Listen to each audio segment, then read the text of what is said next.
on betrayal. 1. The shape of the word. Betrayal is one of those words that does not require definition. It arrives heavy, dragging its shadow behind it. You feel it in your stomach before you can spell it. The syllables are blunt. Betrayal. It is a breaking word, an unraveling word, a word that carries inside it both the act and the wound. Unlike disappointment, which can be shrugged off, or anger, which may cool, betrayal sticks like a knife that does not wish to be removed. It names an experience of rupture, where what was supposed to hold does not hold, where the promise collapses under its own falseness. We know betrayal not in theory, but in lived aftermath. The silence that follows the excuse, the friend who does not show up, the lover who whispers to another what was promised only to us, the institution that claims justice while it delivers cruelty. The word needs no introduction. It has already entered each of our biographies at least once, and usually more than once. 2. The core of trust. To understand betrayal, we must first understand trust. Trust is invisible, but it binds more surely than rope. We live by it without naming it. We trust that the floor will hold our weight, that the doctor will prescribe medicine with our good in mind, that the friend who says, "I will come tomorrow," will indeed arrive. Trust is always risk. It is never certainty. To trust is to place oneself into the hands of another, whether a person, a community, or even life itself. We lean into a space where we cannot see the outcome. It is precisely this leap that makes betrayal possible. For if trust were nothing but certainty, betrayal would be impossible. Betrayal presupposes that there was something given, an openness, a vulnerability, that is then turned against us. Thus, the deeper the trust, the sharper the betrayal.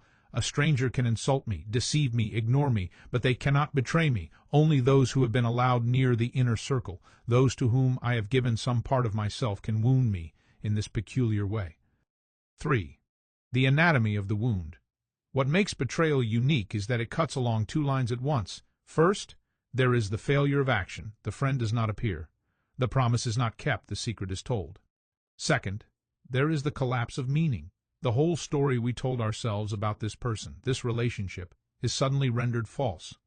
The wound is not only that something was done against us. It is that the world in which we thought we were standing turns out to be made of sand.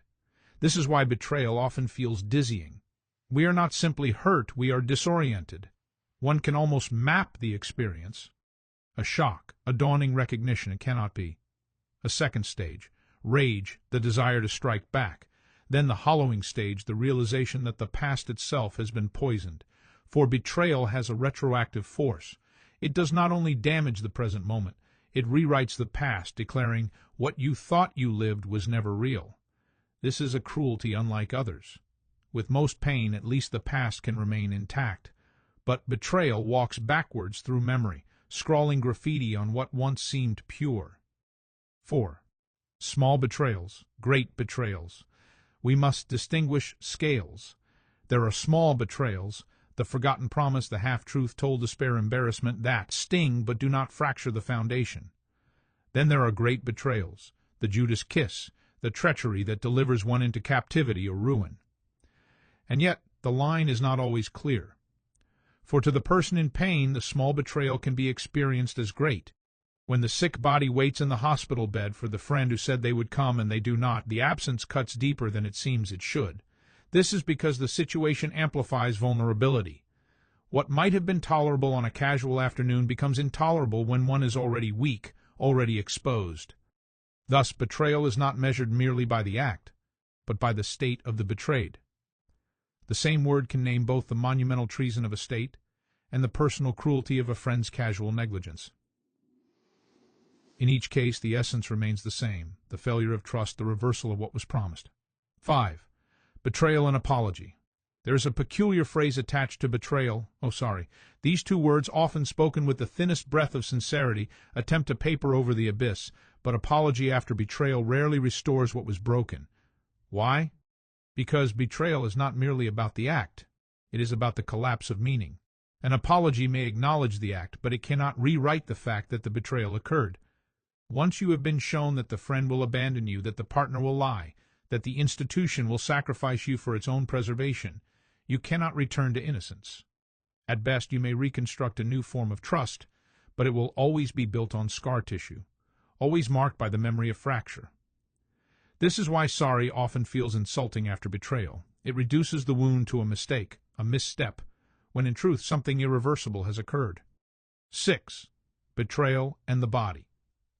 Betrayal is not only a concept, it lives in the body. The stomach clenches, the chest tightens, sleep disappears. The nervous system reads betrayal as danger, as if the one who betrayed us had pulled away the ground itself. In hospitals, betrayal takes a cruel shape. The doctor promises relief, but the dosage remains unchanged. The nurse says soon and never returns. The body waits while words float above it like empty paper balloons. The body feels these as betrayals not only of trust but of survival. For the sick body depends upon the reliability of others. When that reliability fails, the body registers a primal terror. I may not be safe here. Thus, betrayal and fear are intertwined. Betrayal does not only wound the heart, it destabilizes the sense of security in the world. 7. Historical betrayals. On a grand scale, betrayal shapes history. Nations betray their ideals, leaders betray their people, revolutions betray their promises. The pages of history are drenched in broken oaths. The people are told, "We will liberate you." Then chains are tightened. They are told, "We will feed you." Then famine spreads. And yet, betrayal at this scale is never merely political. It echoes the same pattern as the personal: trust extended, promise made, then reversed. The betrayed nation feels what the betrayed lover feels: rage, disorientation, loss of ground. 8. The betrayer. Who betrays? Is it always malice? Sometimes yes. There are those who betray for gain, who calculate treachery for their own advancement. But often betrayal is less deliberate. It is born of weakness, forgetfulness, fear. The friend falls back asleep, the ringer turned off, the promise to call becomes a silence. And yet, for the betrayed, the reason rarely matters. The wound is the same. Indeed, sometimes the triviality of the reason makes the betrayal sting more. To be abandoned for some great cause might be easier to forgive, but to be abandoned because the other was tired, lazy, distracted, that is unbearable. It tells us you were not worth even the smallest effort. 9. Betrayal and intimacy. There is a paradox here. The possibility of betrayal is proportional to the depth of intimacy. The more someone matters to us, the more power they hold to wound us. To love is to risk betrayal. There is no way around this. One might try to protect oneself by refusing intimacy, by keeping everyone at arm's length. But such a life is impoverished. It avoids betrayal at the cost of avoiding love itself. Thus, betrayal is woven into the fabric of intimacy. To open the heart is to risk that it may be pierced. The question, then, is not whether we can avoid betrayal, but how we live with its inevitability. 10. After betrayal. What comes after? There are several paths. Bitterness. The wound calcifies into hardness. The betrayed vows never again to trust. Life becomes a fortress, but a lonely one. Forgiveness. Rare, difficult, sometimes miraculous. Forgiveness does not erase betrayal, but it allows the betrayed to live without carrying the wound like a weapon. Wisdom. A middle path, where one learns the fragility of promises, the weakness of human beings, and yet continues to walk with open eyes. Each path has its cost. Bitterness kills intimacy. Forgiveness demands the strength to let go.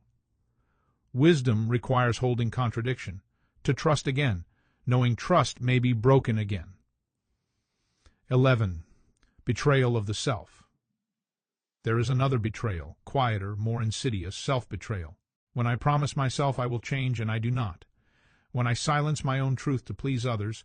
When I know what is right, yet choose what is easy. This betrayal may be the deepest of all, for it cannot be blamed on another. It confronts me with my own duplicity. To live with self-betrayal is to live split, unable to stand fully in one's own being. And yet, perhaps self-betrayal is universal. We are fragile creatures, often failing our own ideals. The question is whether we acknowledge the betrayal and turn again toward integrity, or whether we bury it and let it rot inside us. 12. The strange necessity of betrayal. Why must betrayal exist? Why is it part of the human story at all? Perhaps because without betrayal, trust would be meaningless. To trust without risk is no trust at all. The fact that betrayal can occur is precisely what makes trust precious. To love someone, knowing they could betray you, is what gives love its intensity. Thus, betrayal, though cruel, reveals the stakes of intimacy. It shows us the fragility of the bonds we rely upon, and therefore their value. A world where betrayal was impossible would be a world where nothing mattered. for nothing could be lost. 13. The eternal return of betrayal.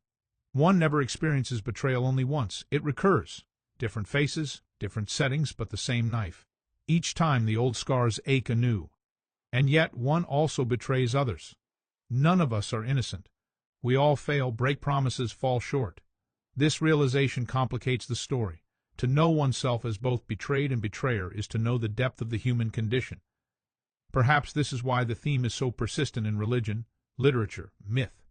From Judas to Brutus, from Shakespearean treachery to modern politics, betrayal is the story that will not die. Because it is our story, repeated endlessly in both directions. 14. Toward a philosophy of betrayal. What then can we say? Betrayal is not an accident at the margins of life. It is a structural possibility of all relation. Wherever there is trust, there can be betrayal. Wherever there is love, there can be treachery. Wherever there is promise, there can be failure. Thus, betrayal belongs not only to the failures of humanity, but to its greatness. For it is the shadow side of trust, love, and promise. To eliminate betrayal would be to eliminate the possibility of trust itself. And so we walk forward, fragile, exposed, choosing again and again to trust, even knowing that betrayal lurks at the edges. This is the courage of being human. 15. Closing reflections. Betrayal is the knife that teaches us about the depth of the heart. It wounds, it disorients, it scars. Yet it also reveals the intensity of what was trusted, the magnitude of what mattered. We will be betrayed, and we will betray. This is inevitable. The question is what we do with the wound. Do we let it harden into bitterness, or do we allow it to teach us the weight of love, the fragility of promises, the preciousness of trust? In this sense, betrayal is not only a cruelty, but a teacher. It shows us that nothing can be taken for granted, that all trust is fragile, that every promise is a miracle because it might have been otherwise. And so, despite betrayal, we go on. We continue to trust, to love, to promise. Not because betrayal is unreal, but because it is real, and because even with that knowledge, the human heart cannot help but extend itself again,